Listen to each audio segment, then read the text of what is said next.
मान्यवर बाचस्पति महोदय कविसूर्यनगर विधानसभा भौगोलिक दृष्टिकोण जो देखा ताहले पाखापाखि गोटे कोण रू अन्य कोण जदि जा 80 किलोमीटर पड़ुची एवं 3टा ब्लॉक नहीं एठू ए ब्लॉक पुरस्तम्बर ब्लॉक रू अधा कविसूर्यनगर ब्लॉक रू अधा पुणी बेगुनापड़ा ब्लॉक अधा से दृष्टिकोण रू सेठी आमर उन्नतिमूलक काम बहुत को अटकी जाउछि। आपण देखिबे जमती बड़ गछ तले गोटे छोटिया गछ रहिबो जम से बढ़ी पारनी ठीक सेमिति आमर जो राजस्व ग्राम तले पड़ा ग्राम रहुछि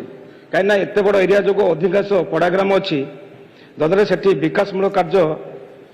हो पारुनी। तेणु मु आपण माध्यम रे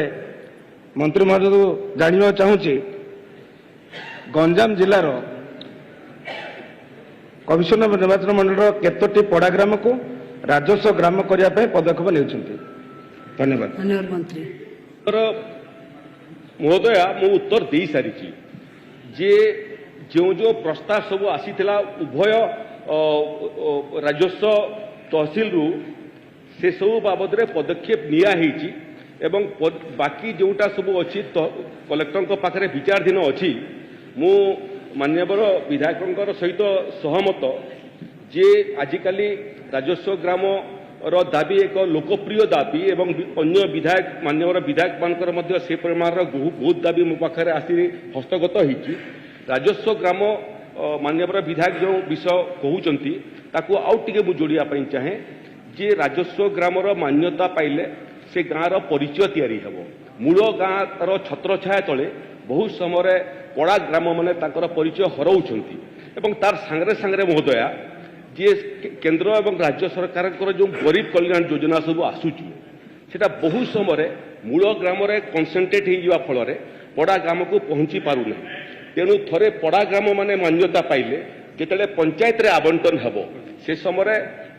पड़ा मान्यता पाइथिबा पड़ा ग्राम माने व्यापक भाव में